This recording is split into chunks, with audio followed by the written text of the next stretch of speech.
Hola estudiantes de Ecología Química, empezamos con esta clase, una parte un poco distinta del curso. Hasta ahora veníamos estudiando interacciones químicas enfocadas sobre todo en lo que producían las plantas y también habíamos visto de microorganismos. Vamos a empezar ahora lo que son interacciones químicas entre animales. La primera parte de esta temática tiene que ver con defensas químicas y la voy a dictar yo. La siguiente parte tiene que ver con feromonas y la va a dictar Andrés González. En cuanto a defensas químicas en animales, vamos a ver a lo largo de estas clases lo que son las defensas químicas, revisando el contexto de las definiciones de semioquímicos que dimos al principio del curso, especialmente la parte de hormonas. Vamos a ver ejemplos de defensas tanto en vertebrados como en invertebrados, y de fenómenos asociados a las defensas químicas, como el mimetismo, el aposematismo y su relación con justamente la química defensiva, enfocado principalmente en insectos, pero con ejemplos de otros taxa. La bibliografía está indicada a la transparencia, así como alguna lectura complementaria pueden encontrarla en el aula. En el primer caso es un capítulo en español que nosotros, los docentes de este curso, escribimos ya hace un tiempo, pero sirve. Y en el segundo caso tiene que ver con un capítulo de un libro básico, pero que escribe muy bien las interacciones que vamos a ver no solo en esta unidad, sino en todas las unidades del curso. En el contexto de estas clases vamos a estar viendo lo que son las defensas químicas, como dijimos, en animales. Una definición general de defensas químicas corresponde a toda aquella sustancia que es utilizada por organismos ante el ataque o la agresión de otros organismos, y su utilización va en detrimento de ese atacante o agresor. Como ven, esta definición de defensa química es buena también para lo que vieron en defensas químicas de plantas, es una definición general. En el caso de animales, la utilización de las defensas químicas frente a la agresión puede darse en forma refleja, ¿no? Inmediatamente de esa agresión, enfocada en el agresor. Y una consideración es que se utiliza esta defensa química por parte del animal que se defiende con el fin último de mejorar su sobrevivencia, o sea, la del propio individuo que es atacado en una gran parte de los casos, pero en otra parte también se puede usar y se usa con el fin de mejorar o permitir la supervivencia de sus conespecíficos que están relacionados genéticamente con él y que en general viven en grupos. Esto se da especialmente en organismos que presentan alguna clase de organización social, ya sea verdaderamente sociales o no. Antes de comenzar con defensas químicas propiamente dichas, quiero que quede claro que las defensas químicas no son el único mecanismo defensivo que los animales utilizan contra depredadores. Existen muchos otros, algunos de ellos están relacionados con lo que es la producción de sustancias químicas, otros no. Entre esos organismos entre esos mecanismos está algo tan simple como lo es el evitar y el escapar. ¿A qué refiere esto? Refiere a que los hábitos del animal incluyen, por ejemplo, salir a buscar su alimento en la noche, y eso les evita encontrarse contra depredadores que tienen una buena visión para lo que es la luz del día. Eso sería un mecanismo de evitar. Después hay comportamientos que también son defensivos en el mismo contexto, por ejemplo, aquellos animales que tienen actividad nocturna. Hay ejemplos en los que algunos en noches de luna llena no hacen esa actividad porque de esa manera evitan la luz del día.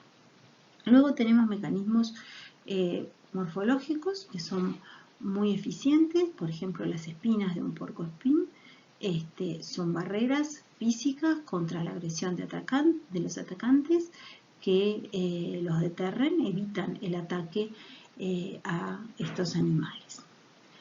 Otro tipo de mecanismo es lo que se conoce como mecanismos que tienen que ver con lo sensorial. El ejemplo típico es el caso de las polillas que tienen comportamientos que evitan el ataque por murciélagos. Ustedes saben que muchas polillas son de actividad nocturna, los murciélagos también, y los murciélagos en realidad su gran sistema de localización, justamente por ser nocturnos y no ser buenos en la parte que es visual, es por medio de ecolocalización. Entre los murciélagos que son insectívoros, algunos se alimentan de polillas, y hay algunas polillas en las cuales evolutivamente se ha seleccionado el hecho de tener unos órganos especializados, que son tímpanos, que están sintonizados con la frecuencia de emisión de estos murciélagos que son insectívoros, que cuando van volando van haciendo su ecolocalización. De esta manera, las polillas logran percibir cuando se aproxima un murciélago, que es un potencial atacante, y cuando se da esa percepción tienen distintos comportamientos. Por ejemplo, uno de ellos es levantar las alas y simplemente dejarse caer, evitando de esa manera estar en el trayecto del murciélago que podría cazarlas, de encontrarse con ellas. Existen otros tipos de comportamientos también que corresponden a defensas, a mecanismos defensivos. Por ejemplo, las exhibiciones amenazantes. Hay lepidópteras que cuando están sobre la vegetación tienen sus alas cerradas y cuando se acercan a agresión las abren repentinamente, exhibiendo patrones que resultan amenazantes. Por ejemplo, que se parecen a ojos, resultan entonces amenazantes a estos potenciales agresores que podrían ser, por ejemplo, pájaros. Eso se denomina como startle behavior y son esas exhibiciones amenazantes que son mecanismos defensivos. El estar agregados en muchos insectos son también mecanismos de defensa. Estas agregaciones son grandes grupos e implica que algunos de esos individuos de los grupos pueden perecer ante un ataque, favoreciendo la sobrevivencia de otros. Luego tenemos mecanismos que tienen que ver con el confundirse con el medio ambiente en el que se vive, son las cripsis. Estas cripsis pueden ser permanentes, o sea, un organismo puede parecer siempre similar a su background o puede cambiar si el background cambia. Lo que ven en esta fotografía es una polilla cuyas alas se asemejan a las hojas de la hojarasca en las cuales ella se suele asentar. De esta manera, pareciéndose, siendo críptico, evita que sea localizado por un potencial agresor. Y después tenemos el aposematismo y el mimetismo, que son estrategias defensivas que están directamente relacionadas con lo que es la producción de defensas químicas. El aposematismo es un mecanismo por el cual un organismo que es peligroso, ¿qué quiero decir con que es peligroso? Que tiene algún tipo de toxina para los potenciales agresores, los potenciales depredadores. Le advierte a esos atacantes del peligro de ser ingeridos a través de señales que los hacen que sean muy conspicuos, muy vistosos, todo lo contrario a los organismos crípticos. De esta manera, un agresor, un depredador, reconoce ante ese patrón visual, ante esas señales, reconoce a la presa como peligrosa y desiste del ataque aún antes de intentarlo. Eso es en el caso de que este depredador haya tenido experiencia previa y haya podido asociar este patrón tan conspicuo, tan notorio, con el hecho de que estos organismos tengan alguna clase de toxina contra ellos. El aposematismo supone, para que sea funcional, la capacidad entonces de aprendizaje por parte del depredador, la capacidad de asociar estímulos que son las señales aposemáticas con las toxinas presentes en su potencial presa. ¿Cuáles son esos estímulos? ¿Cuáles son esas claves que señalan el potencial peligro? Las más comunes son las claves visuales, por ejemplo, patrones de colores que son muy distinguibles, como es el caso de lo que se muestra en esta fotografía, de una rana un color azul que realmente contra lo que es el background se visualiza muy bien. Se ha hablado también en cuanto a lo visual de posibles señales aposemáticas por producción de luz, aunque esto está discutido si realmente ese es un mecanismo aposemático. Luego tenemos mecanismos aposemáticos relacionados con la producción de sonidos. Animales que tienen defensas químicas pueden hacer distintos tipos de sonidos mediante distintos mecanismos cuando se acerca un depredador. De esta manera el depredador asocia ese sonido, otra vez, si aprendió, si antes hubo un encuentro con otras presas similares, asocia entonces ese sonido al hecho de que estos organismos tengan toxinas. Por ejemplo, algunos insectos pueden hacer sonidos frotando sus patas, algunas lepidópteras pueden sacar aire por su aparato bucal de una manera rápida que hace un sonido característico, y distintos tipos de entonces aposematismo sonoro. Y luego tenemos otros tipos, entre ellos el aposematismo químico. El aposematismo químico es similar a los otros tipos de aposematismo en el sentido de que se genera una señal que no es la defensa química, pero que está asociada a la defensa química. En este caso, las señales que se generan son usualmente, en la mayoría de los aposematismos químicos descritos, compuestos del tipo piracina. Las piracinas, como ustedes saben, son aromáticos con 2 átomos de nitrógeno con distinto patrón de sustitución, y son consideradas las piracinas señales de alerta odorífera muy ubicuas, que aparecen en muy distintas taxas, y se considera que esa aparición en realidad son puntos de convergencia en la evolución. O sea que han sido seleccionadas en distintos momentos y no es un carácter ancestral. El hecho de que exista aposematismo químico, igual que los otros aposematismos, hace que la interacción entre depredador y potencial presa sea ventajosa para ambos, porque el depredador, antes de atacar a su presa, ya lo reconoce por este olor característico, por eso son señales de alerta odorífera, las piracinas, ya reconoce a la presa como una presa que tiene defensas químicas y que le puede ser tóxica. Se han descrito algunos complejos miméticos que tienen que ver con la producción de las mismas señales químicas repelentes por animales que viven en el mismo entorno, pero que tienen distintos tipos de defensas químicas. La función de las piracinas en la naturaleza es un tanto debatida y de hecho han sido descritas en muchos otros contextos que no son solo los de aposematismo químico. En algunos sistemas son hormonas. En las hormigas, por ejemplo, en algunas especies son señales intraespecíficas, son feromonas. En la orina del coyote se han descrito piracinas que en este caso con ellas marca un territorio, o sea, son feromonas también, feromonas territoriales en este caso.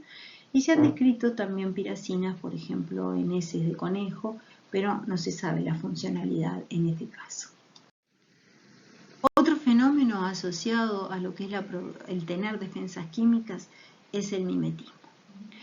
El mimetismo es el parecido de un organismo con otro. En el primer panel, por ejemplo, tenemos una avispa con una apariencia muy parecida a la que en nuestro imaginario tenemos a distintas avispas. Y en la otra parte del panel tenemos otro organismo que se parece muchísimo a esta avispa.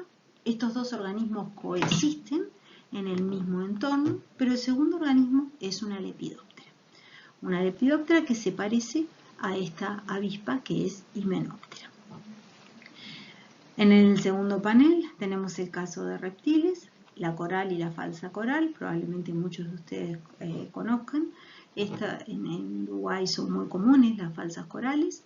Las corales tienen defensas contra potenciales agresores, mientras que las falsas corales no son venenosas, no tienen estas defensas. Entonces, la falsa coral es un organismo mimético de las corales. Y luego tenemos un caso que ya han mencionado en las unidades que dictó Andrés, que es el caso de la monarca. ¿Se acuerdan? La monarca, por ejemplo, secuestraba, adquiría de las dietas distintas sustancias tóxicas que después podía utilizar para su propia defensa. Entonces la monarca es una especie que tiene defensas químicas. Sin embargo, cohabitando con esta monarca existen otras mariposas, como es la mariposa virrey, que no tiene defensas químicas, pero que se parece muchísimo a las monarcas en su patrón, tanto de venación como de colores. Entonces, ¿qué es el mimetismo y cómo se ha seleccionado evolutivamente? Como vimos en los ejemplos anteriores, el mimetismo es el parecido anatómico a un organismo, y a este organismo es el que le llamamos organismo mimético, a otro organismo al cual le llamamos organismos modelos. De tal manera que ese parecido anatómico hace que sean confundibles para un tercer organismo. Existen distintos tipos de mimetismo, dos de ellos, el mimetismo batesiano y el mulleriano, llevan el nombre por los autores que lo describieron, y luego tenemos el mimetismo agresivo. En esto de parecerse para un tercero, para tener éxito, el organismo mimético tiene que ser mucho menos abundante que el organismo modelo. ¿Por qué? Porque al ser menos abundante, la frecuencia con la cual se va a encontrar el tercer organismo con el mimético, que es el que no tiene defensas químicas, es mucho menor. Se encuentra mucho más veces con el organismo que tiene defensas químicas y aprende a evitar a los organismos con ese aspecto. Si la relación fuera al revés, el proceso de aprendizaje sería mucho más dificultoso. Existe lo que se conoce como tipos de mimetismos. Se reconocen tres tipos de mimetismos: el mimetismo batesiano, el mulleriano y el mimetismo agresivo. Batesiano y mulleriano alude a los autores que han descrito ese tipo de mimetismo. El mimetismo batesiano fue el primero en ser descrito y es el que le calza bien la definición que acabamos de ver. En este, el organismo modelo no se beneficia en nada de que haya un organismo mimético, y para este organismo mimético el mecanismo defensivo es muy análogo a la cripsis en cuanto a que hay una confusión con el entorno. El entorno ahora sería el hecho de que existen estos organismos modelos defendidos químicamente, mucho más abundantes que el mímico, y eso le confiere la protección respecto a los ataques de un agresor del tipo depredador. El organismo mimético es muy común en insectos, si bien existe en algunos vertebrados también, y a este mimetismo es el que le calza bien lo de la definición de que el organismo debe ser mucho más común, el organismo modelo debe ser mucho más común que el organismo mimético. Estudiando esto del mimetismo en un conjunto de lepidópteras, en un momento Müller vio que tratando de describir lo que pasaba en lo que se conoce como anillos miméticos, que es donde participan más de 2 especies, tratando de ver cuáles eran estas lepidópteras que podían ser modelos y las lepidópteras que podían ser mímicos, vio que en realidad todas ellas que tenían similar patrón morfológico y por lo tanto son potencialmente percibidas por agresores de la misma manera, todas ellas tenían defensas químicas. Entonces no era fácil ubicar modelo imímicos. En realidad se postula que durante la evolución se seleccionaron aquellos genes que hacían que este patrón morfológico fuera similar, y a su vez tenemos que todas las especies tienen distintos tipos de defensas químicas.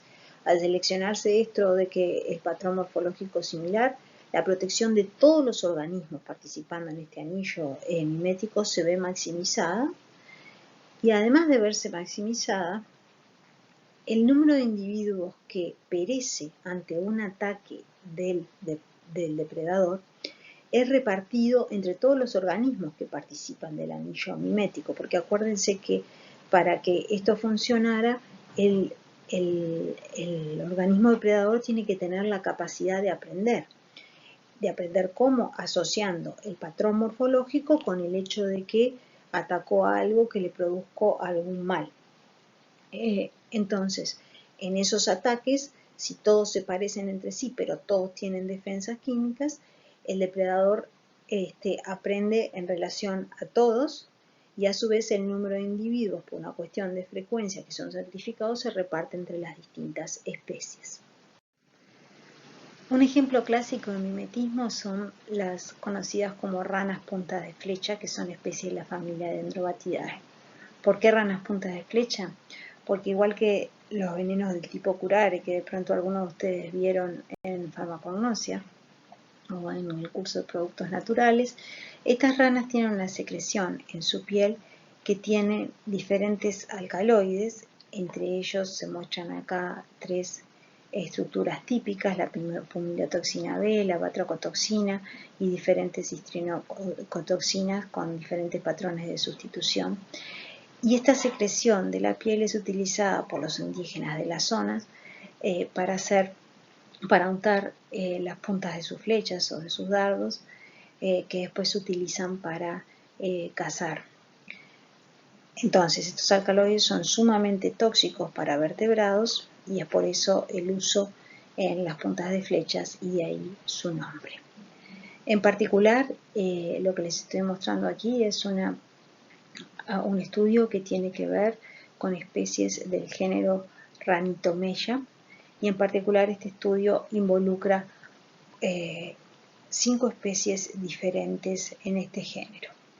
Las que están fuera del punteado en el cuadro superior aparecen en distintos lugares de Perú, ¿sí? En particular tenemos 3 especies, 2 de ellas, variabilis, con 2 morfos distintos, y luego tenemos una cuarta especie, que es Ranitomeya imitator, ¿sí? Que tiene 4 morfos diferentes, la misma especie. Lo que es interesante es que cuando se estudia la distribución en una zona en particular de Perú, la especie que tiene los 4 morfos no aparece en todos los lugares de esa zona, sino que los distintos morfos ocurren en los lugares donde a su vez coocurren la especie que tiene el mismo tipo de patrón morfológico que el morfo correspondiente en esta especie de Ranitomeya imitator. De manera tal que en las distintas zonas donde aparecen los 4 morfos de esta especie ha habido una convergencia fenotípica, haciendo que el morfo correspondiente a la región específica es similar a la otra especie, al morfo de la otra especie que habita en esa región. A su vez, todas estas especies presentan los alcaloides que les mencioné anteriormente y otros. El contenido de alcaloides que tienen es variable y de distintos tipos de estructura, pero todas ellas tienen algunas, mientras sean, conpiscuas, tengan estos patrones de coloración importantes, todas ellas tienen estos alcaloides, con lo cual se constituye aquí lo que es un anillo mimético en el cual hay un mimetismo mulleriano donde todas las especies son especies defendidas químicamente. Lo interesante es justamente esto de que hay una especie que ha desarrollado 4 morfos, otra vez, y estos morfos aparecen solo donde aparecen especies con morfologías similares. A propósito de esto, lo vamos a ver más adelante en esta unidad, estos alcaloides no son biosintetizados por las ranas, sino que son adquiridos de sus dietas, por ejemplo de hormigas, de ácaros, de distintos tipos de presas que ellas ingieren. Hay en esta familia también especies que no son conpiscuas, sino que son crípticas, y se ha visto que estas especies crípticas tienen en su dieta ítems completamente distintos que los de la dieta de estas ranas que sí son conpiscuas. Por último, en esto de los mimetismos químicos, tenemos lo que mencionamos antes, es el mimetismo químico agresivo. No voy a repetirles este ejemplo, lo vimos al inicio, pero ustedes revísenlo en la unidad 1, lo que es la producción por determinadas arañas boleadoras de sustancias químicas que imitan, y por eso es un mimetismo, y como están involucradas sustancias químicas, es un mimetismo químico, que imitan a las feromonas sexuales de una lepidóptera, en particular de una polilla, y son utilizadas en un proceso que es como caza esta araña a sus presas. Entonces, esto que ya lo vimos en detalle en la unidad 1, es además un mimetismo químico agresivo. Les pido que lo revisen allí. Bien, con esta larga introducción de alguna manera cubrimos lo que tiene que ver con las generalidades de defensas en animales contra depredadores y en particular con lo que son dos fenómenos, el aposematismo y el mimetismo, que están asociados a la producción de defensas químicas, que es lo que vamos a ver a continuación. Definimos ya al inicio de esta clase lo que era una defensa química.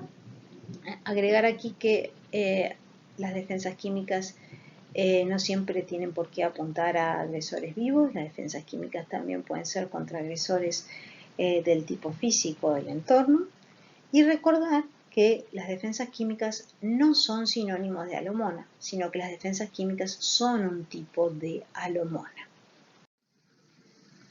En este sentido ya vimos en la unidad 1 que una alomona era una sustancia beneficiosa para el productor y detrimental para el receptor. En eso le calza muy bien las defensas químicas. Entonces, otra vez, las defensas químicas son alomonas, pero existen otras sustancias que también son beneficiosas para el productor y detrimentales para el organismo receptor, pero que no son defensas químicas, como son los sebos, como son las sustancias alelopáticas.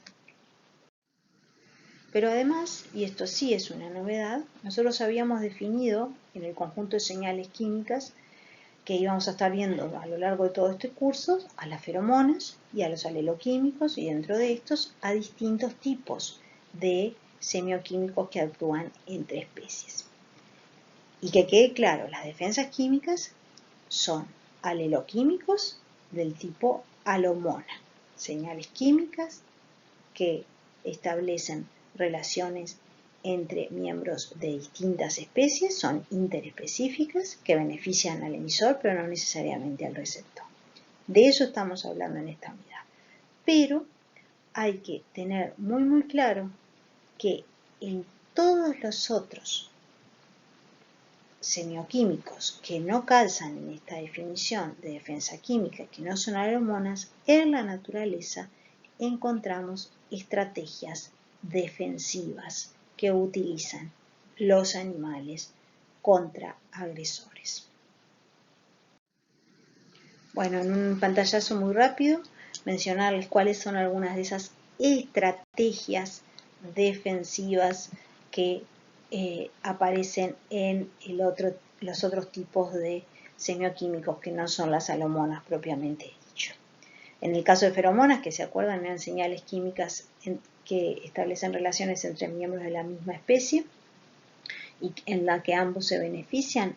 ¿Qué feromonas aparecen que pueden ser consideradas estrategias defensivas? Por ejemplo, las feromonas de alarma de las abejas, o de las hormigas, o de los peces, o de las anémonas.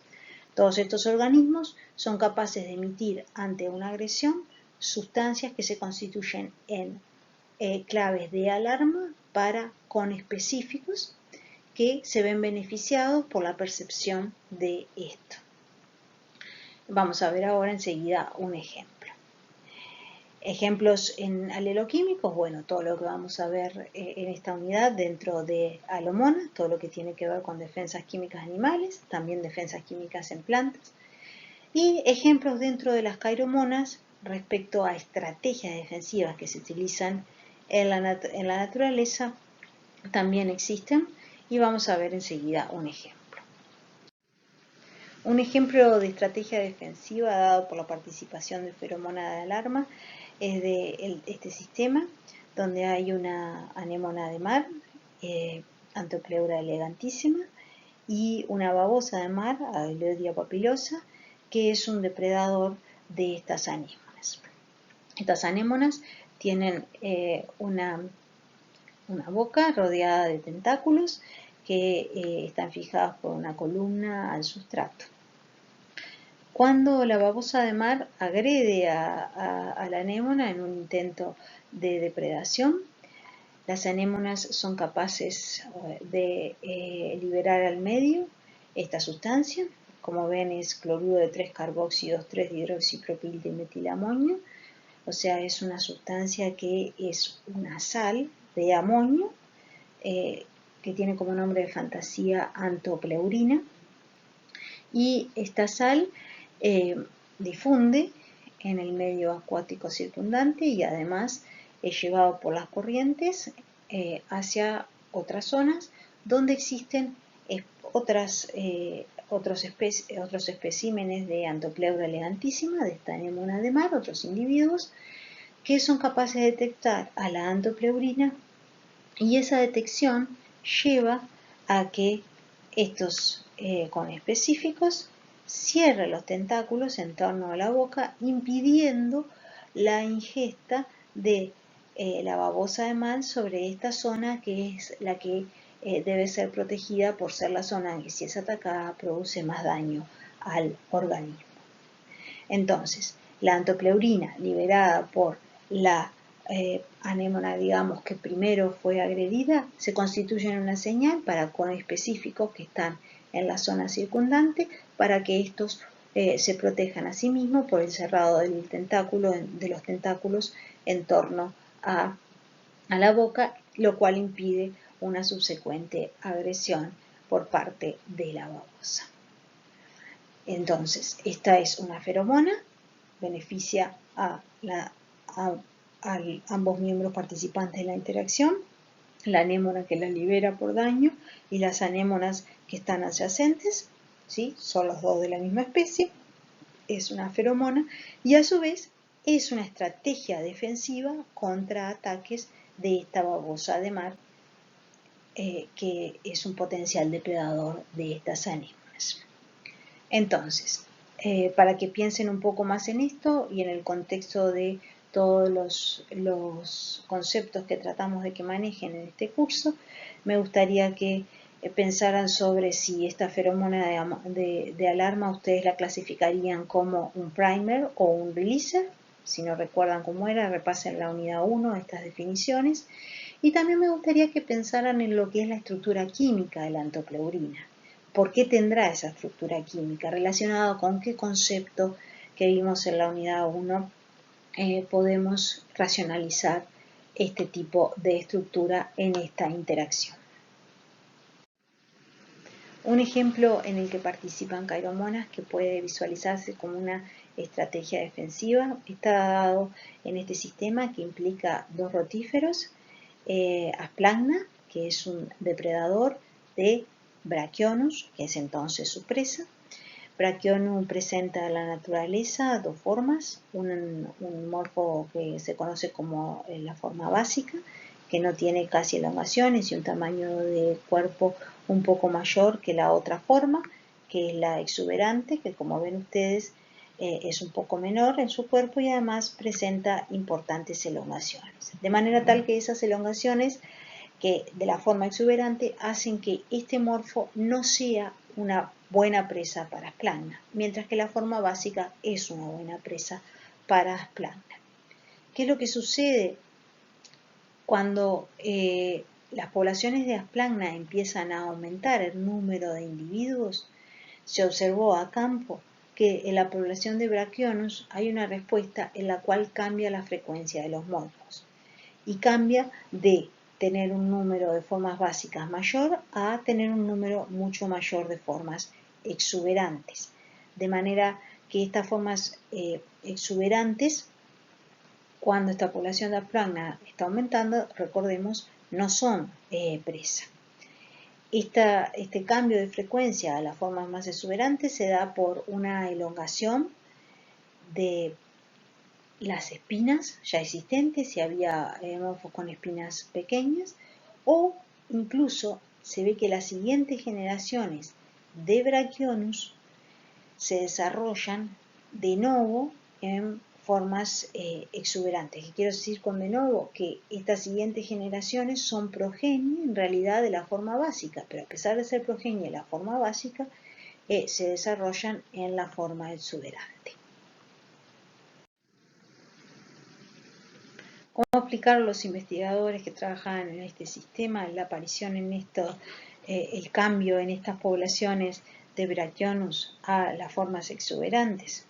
Ellos postularon la existencia de un factor difusible desde Asplagna, el depredador, de tal manera que cuando aumentaba la población de Asplagna, la concentración en el medio acuático de este factor aumentaba. Entonces se pusieron a buscar cuál era esta señal que provenía de Asplagna, cuya concentración va aumentando a medida que aumenta su población. Haciendo distintos tipos de experimentos,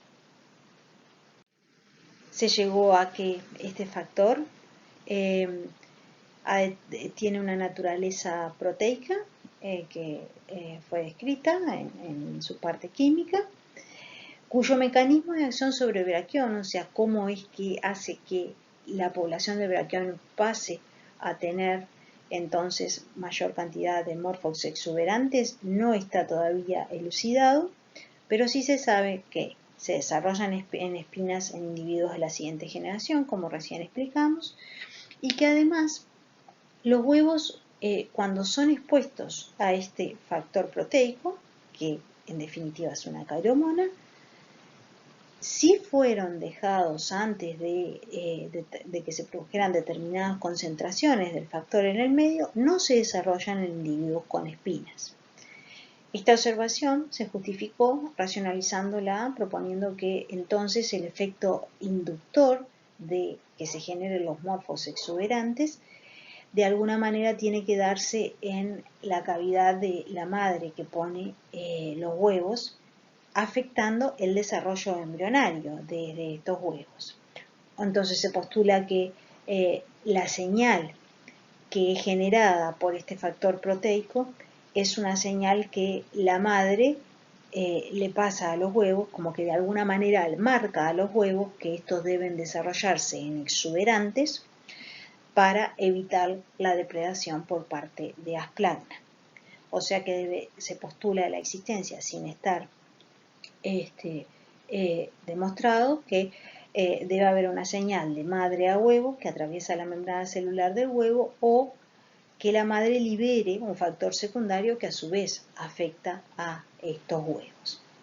Entonces, el hecho de que estos huevos se desarrollen en formas exuberantes es una estrategia defensiva porque no pueden ser depredados por Asplagna, y esta estrategia defensiva en realidad se desarrolla debido a la detección de Brachionus de sustancias de Asplagna, o sea que la existencia de esta sustancia en definitiva termina a ser detrimental para la población de Asplagna y beneficiosa para la población de Brachionus, que es la presa, y por lo tanto es una cairomona y puede visualizarse como estar siendo utilizada en una estrategia defensiva por parte de la presa de Brachionus.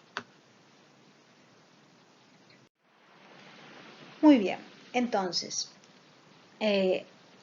hasta aquí vimos distintos mecanismos que tienen que ver con defensas en animales. Ya vimos lo que es una defensa química. Acabamos de hacer un paréntesis en lo que son otros mecanismos que pueden considerarse estrategias defensivas que utilizan sustancias químicas sin ser estas sustancias defensivas o alomonas, sino que pertenecen a los otros grupos de defensas químicas. Vamos entonces ahora sí a ver defensas químicas propiamente dichas, que son, como ya sabemos, alomonas. ¿Dónde aparecen las defensas químicas? Bueno, las defensas químicas son ubicuas, pero no aparecen en todas las taxas. Esta no aparición ha sido conceptualizada en términos de el rol que cumplen los organismos, por ejemplo, las distintas cadenas tróficas, o cuál es su vulnerabilidad. Es así que se considera que, como patrón general, no hay defensas químicas en animales parásitos. Esto tiene sentido, porque tiene sentido, el animal parásito está en el hospedero desarrollándose, y tener defensas químicas sería contra el hospedero. No tiene sentido dañar al hospedero, y además estos organismos no están en riesgo de potenciales depredadores. Se considera también que los animales en la parte superior de las cadenas alimenticias no tienen casi defensas químicas, no aparecen, y esto es por no tener agresores. Entonces, ¿para qué tener defensas químicas? Los mamíferos, por ejemplo, que tienen defensas son aquellos que se alimentan en forma de oportunistas, como son los carroñeros. Una generalización que está hoy por hoy en cierta duda era que tampoco aparecían en pequeños pájaros, y probablemente esto hoy se entiende que es más bien que no se han estudiado demasiado este grupo en términos de defensas químicas, en general asumiéndose, por ejemplo, que el plumaje colorido está asociado con mecanismos relacionados a selección sexual y no por ser aposemáticos, y esto es así en un montón de especies, pero también en algunas este color podría estar asociado a señales aposemáticas que a su vez están advirtiendo de la existencia de defensas químicas. Se necesitan mucho más estudios para levantar o no esta generalización. Sin embargo, últimamente se han descrito varias especies de pájaros donde aparecen defensas químicas. Donde sí hay defensas químicas en forma general, en organismos donde otros sistemas de defensa no funcionan. Por ejemplo, en organismos con movimiento nulo o limitado, es tan fácil como no me puedo escapar. Bueno, se ha seleccionado otro tipo de mecanismos defensivos. Y también, aunque tengan movimiento, en organismos que tienen muy poco control sobre ese movimiento, como algunos organismos marinos que viven en forma al menos parcialmente fija, en estadios que también son fijos, pero no siempre en el ciclo biológico ese organismo es fijo. Entonces allí tiene mucho sentido que, al no aparecer mecanismos del tipo de escape, se hayan favorecido evolutivamente el desarrollo de defensas químicas. En lo que sigue de esta clase vamos a ver lo que tiene que ver con defensas químicas en animales, respecto sobre todo a lo que es la química de las sustancias utilizadas y las interacciones que median. Para esto vamos a hacer una clasificación que, como sabemos, toda clasificación es siempre deficiente. Vamos a utilizar dos clasificaciones simplemente para ordenar el estudio y la presentación de la información. Existen muy diferentes mecanismos y compuestos químicos que han sido caracterizados como defensas químicas.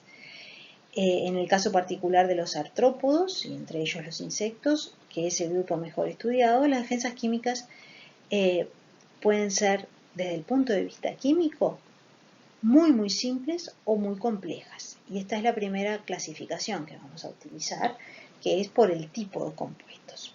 ¿Quiénes son las defensas que vamos a llamar simples? Son sustancias del tipo de cadena corta, como ácidos, aldehídos, alcoholes simples,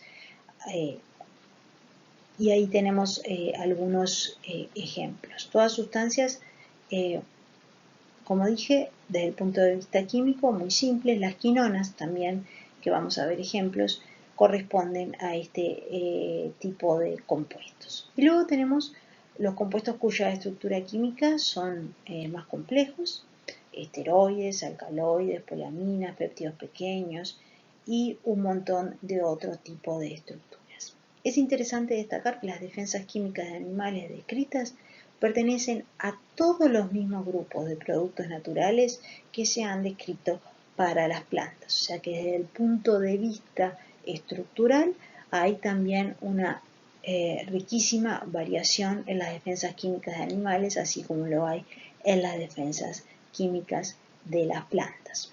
Vamos a ver que dependiendo de un poco del tipo de compuesto, también esto va a determinar la forma en que se utilizan estos compuestos, ya sea, por ejemplo, por hacer un spray ante la agresión, o por derramamiento, o bueno, o haber otro tipo de mecanismos.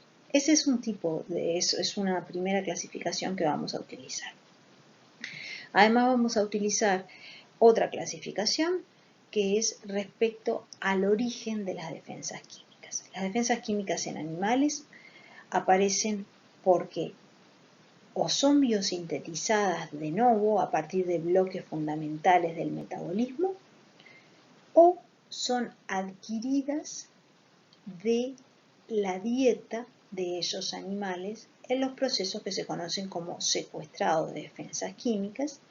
Este secuestrado puede darse como tales en la menor cantidad de las veces, o puede tener las estructuras existentes en la dieta diferentes transformaciones que hacen que esta adquisición, que este secuestro, sea más efectivo y su uso posterior también lo es. Respecto a la capacidad de distintos animales, específicamente insectos, de secuestrar, por ejemplo, toxinas de la dieta, cuando los insectos son herbívoros de las plantas, vieron algunos de estos conceptos con Andrés en la primera parte de lo que fue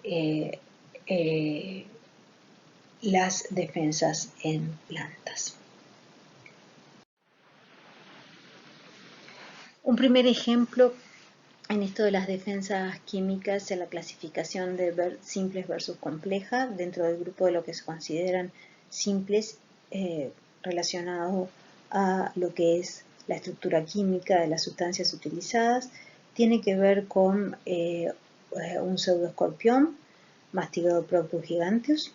Los pseudoescorpiones, ustedes saben, son arácnidos que usan sprays cuando son agredidos por distintos agresores. En particular, acá se está mostrando una foto de los trabajos originales donde este pseudoescorpión está apoyado sobre un papel de filtro que es rosado. ¿Por qué es rosado? Porque es para evidenciar la liberación de este spray. Se ha sumergido previamente al papel en una solución de fenoftaleína y luego se imita mediante un forceps sobre el pseudoescorpión que ha sido inmovilizado por un sistema de retención. Se imita la agresión apretando con el forceps una de las patas del pseudoescorpión, y como consecuencia de ese estímulo se ve que el papel en el cual está apoyado se convierte en blanco justamente en la dirección donde ha venido la agresión. ¿Por qué? Porque esta liberación que puede hacer el pseudoescorpión puede direccionarla exactamente hacia el lugar de la agresión.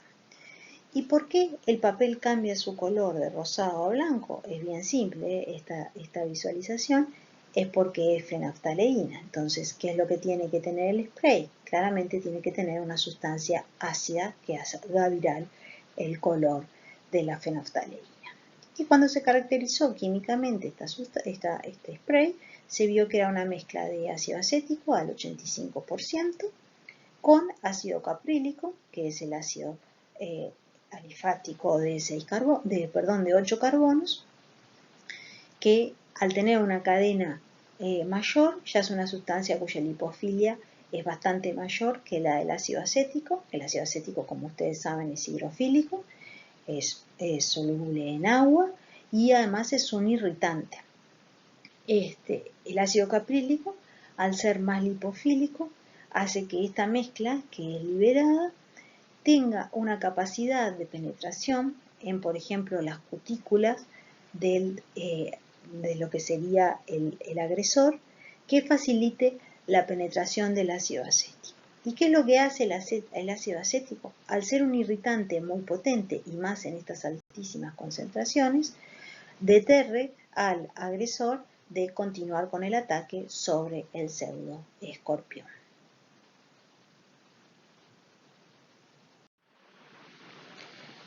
Respecto de la química, hay cientos de moléculas que han sido reportadas como defensivas en animales, en el sentido de que son efectivas para deterrar depredadores.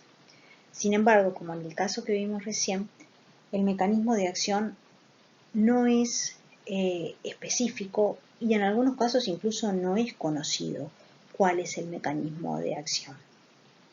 En el ejemplo que vamos a ver, la sustancia química que es defensiva tiene un target específico respecto a su acción. Es el caso de un ciempiés. Los ciempiés son también artrópodos, no insectos, ¿sí?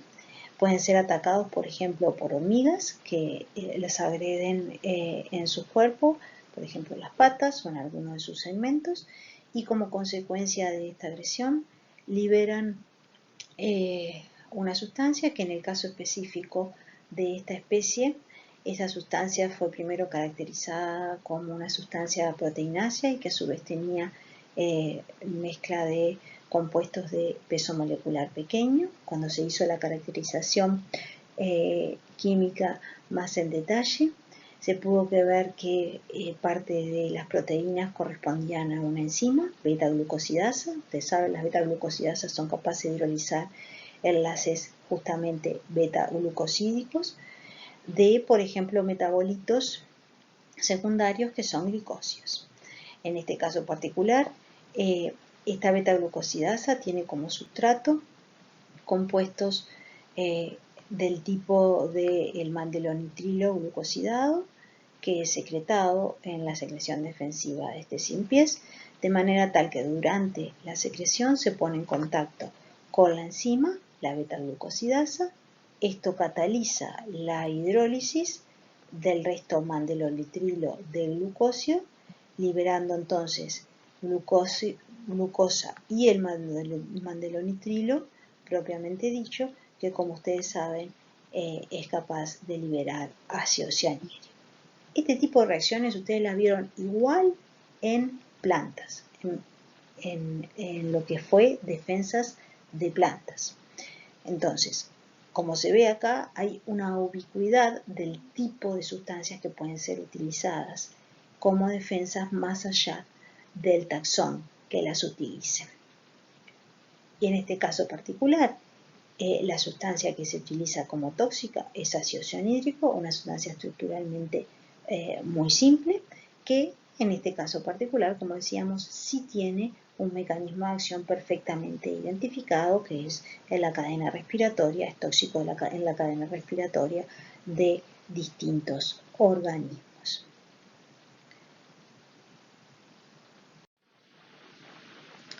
El ejemplo del bicho bombardero es el tercer caso que vamos a ver en esto de el grupo de defensas químicas estructuralmente simples. Los bichos bombarderos son coleópteros. El caso particular que vamos a ver hoy es una especie del género Brachynos. Es un ejemplo clásico en defensas químicas. Es un coleóptero que no está esta especie en particular en nuestro país, pero en nuestro país hay especies de bichos bombarderos. Los bichos bombarderos, igual que el pseudoscorpión que vimos hace un rato, son capaces ante una agresión de liberar en forma direccionada hacia el sitio de agresión, representado en esta figura por un estímulo hecho con una pinza, un spray, y en el caso de que el agresor fuera, por ejemplo, otro animal, lo que se ve después de que este spray contacta a ese animal es que el animal se retira inmediatamente y además presenta un comportamiento de limpiado de todas las partes en las que este spray le ha contactado. En ese sentido les dejo allí un enlace para un muy cortito video en YouTube que muestra esto que les estoy comentando. Cuando se analizó químicamente la composición del spray de este bicho bombardeo, se vio que contenía quinonas. Esta que les señalo acá es una benzoquinona, en particular sustituida en la posición 2. En general, este tipo de secreciones tienen mezclas de 1, 2, 3 benzoquinonas con distintas sustituciones en posición 1 o incluso 1 o 2 disustituidas.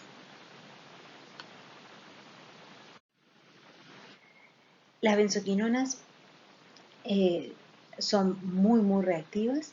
Si nosotros, por ejemplo, en el laboratorio tocamos una benzoquinona, vamos a ver que inmediatamente nos quedan nuestros dedos todos marrones. Eso es porque son potentes agentes oxidantes y que reaccionan muy fácilmente. Y es esa reactividad la que las hace sumamente irritantes para los agresores que toman contacto con ellos.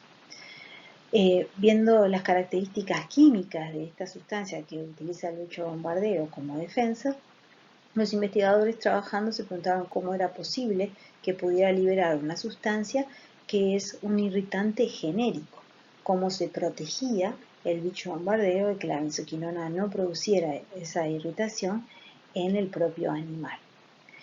El spray que el bicho bombardero libera lo hace desde la punta de su abdomen, el cual puede doblar justamente para darle la direccionalidad y disparar el spray para el lado que está siendo agredido. A partir de esa observación, lo que hicieron los investigadores fue disectar la parte abdominal adyacente a ese orificio, a esa apertura, y en esa disección describieron algo como lo que está diagramado a la derecha. Para poder liberar las benzoquinonas estas, que son muy irritantes, no puede producirlas, no puede tenerlas almacenadas en su organismo el bicho bombardero porque también serían irritantes para él, ya que son irritantes genéricos, no particulares. Entonces, lo que se vio estudiando el sistema es que este está compartimentalizado. Hay una serie de células secretoras que liberan su secreción a través de un ducto a lo que es un reservorio, y esa secreción, si ustedes se fijan como está señalado en el diagrama que se libera el reservorio, no es la benzoquinona, sino que es hidroquinona, una especie mucho menos reactiva y no irritante. Entonces las células secretoras lo que hacen es formar hidroquinona que se vierte al reservorio. El reservorio a su vez está separado de un siguiente compartimento, que es el vestíbulo, a través de una válvula que está controlada por un músculo. Cuando este músculo se contrae, el contenido del reservorio se vuelca entonces al vestíbulo. Y en la pared del vestíbulo está la enzima capaz de catalizar la reacción de hidroquinona a benzoquinona. Este compartimento, el vestíbulo, es un compartimento de dimensiones pequeñas.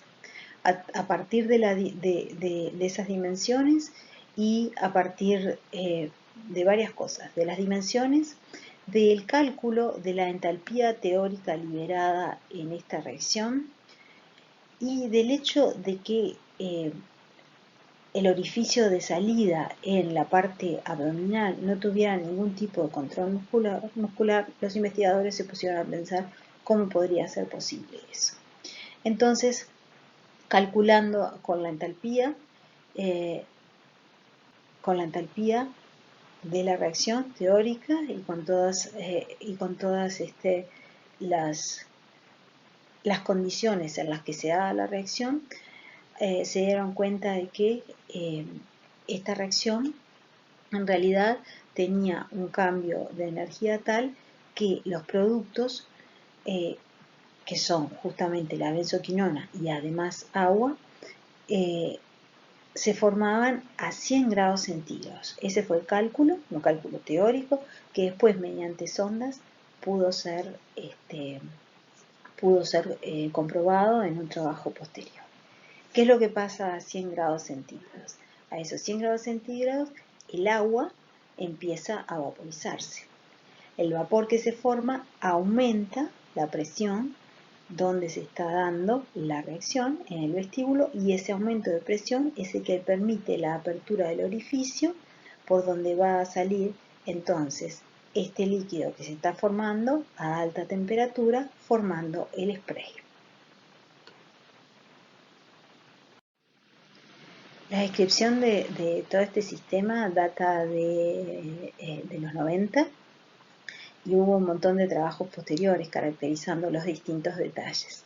Mucho más tardíamente, en 2014, aparece un artículo científico inspirado en este sistema que les acabo de describir, al poder hacer una reacción exotérmica en un sistema que lleve a la formación de este spray, que además fue cubierta en los medios de prensa de divulgación, incluido, por ejemplo, acá en nuestro país, donde apareció este artículo que se titulaba "Un escarabajo inspira método de seguridad en cajeros automáticos", y que justamente describe lo que es el bicho bombardero y cómo la formación de ese spray inspiró a unos investigadores a hacer una reacción de este tipo isotérmica in situ, ocasionada por la ruptura, por ejemplo, de una superficie que ponía en contacto, en este caso lo hicieron con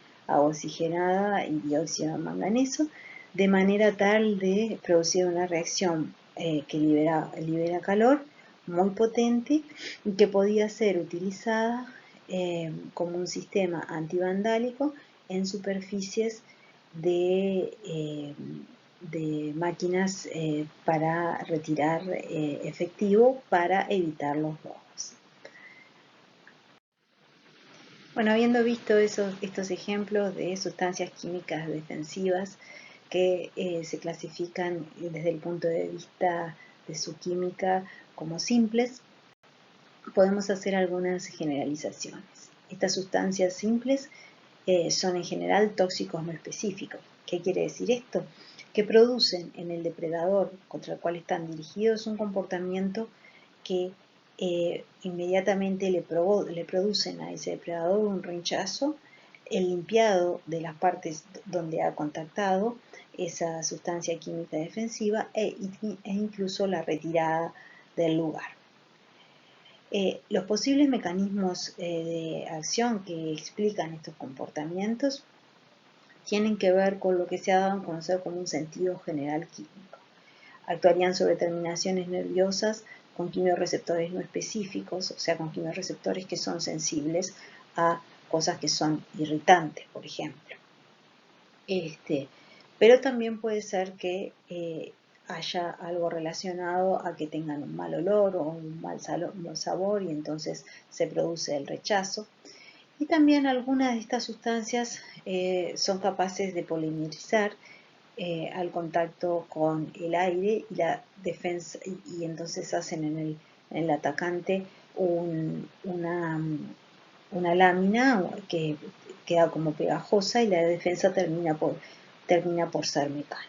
Y bueno, está en último caso la posibilidad de que estas sustancias simples en general tengan además un efecto térmico al ser liberadas a temperaturas altas.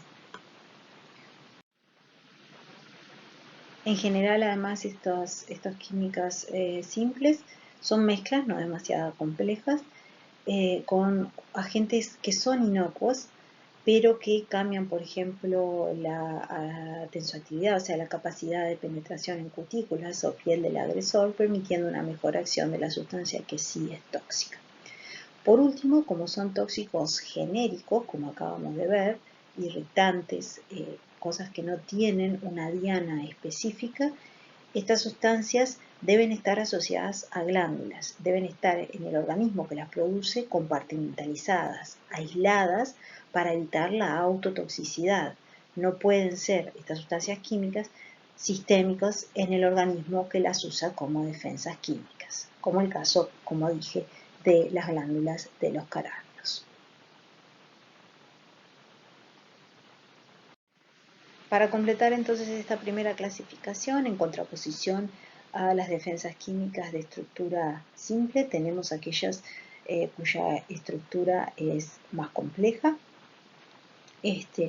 Estas estructuras, como les mencioné anteriormente, corresponden a todos los grupos de productos naturales del tipo metabolito secundario que ustedes pueden haber visto en otros cursos o los que vieron en la parte de defensas de plantas con Andrés, que quiero decir que hay defensas químicas en animales que pertenecen al grupo de los alcaloides, defensas químicas que pertenecen al grupo de los esteroides, defensas químicas que pertenecen al grupo de los terpenoides. Estas defensas que son de estructura más compleja, en general tienen ahora sí un mecanismo de acción bien definido, que es esto, que hay receptores específicos en los cuales ellos actúan. Por ejemplo, el caso de las lucifufaginas, que son esteroides que se encuentran en luciérnagas. Son esteroides, si ustedes miran la estructura del tipo cardiotónico, tienen en su anillo D una lactona cíclica. Lo mismo que los cardiotónicos de planta tienen una lactona cíclica, más generalmente es de 5 miembros, esa lactona, en este caso es de 6 miembros, pero ambos tipos de compuestos tienen una diana específica, que son las bombas de sodio y potasio, teniendo por esto un efecto tóxico muy potente. Otros esteroides también pueden ser, por ejemplo, análogos de las hormonas esteroideas, como la desoxicorticosterona, que como tal actúa como una defensa química en un grupo de coleópteros. En el caso de alcaloides, otra vez, repito, todos los tipos de alcaloides han sido descritos como defensas animales. Un ejemplo es la polisolimina, que está aquí mostrada su fórmula. En este caso, biosintéticamente, es un isoprenoide, tiene una biosíntesis un poco distinta de lo que sería un alcaloide en la definición clásica. Otro alcaloide es la chilocorina, que tiene en realidad dos estructuras que pueden ser reconocidas como estructuras de alcaloides típicos. En este caso, estos alcaloides ambos tienen una acción paralizante sobre las presas que se usan. Todos estos venenos actúan a concentraciones bajas y ahora sí pueden ser sistémicos y estar en contacto con todas las partes del organismo que lo produce. ¿Por qué? Porque como tienen una diana específica, alcanza con que el organismo productor tenga una pequeña mutación en la diana correspondiente a la sustancia defensiva, por ejemplo, la bomba de sodio y potasio para el caso de los esteroides cardiotónicos, y esa pequeña mutación hace que estén adaptados y que en ellos la defensa química no tenga acción sobre su bomba de sodio y potasio.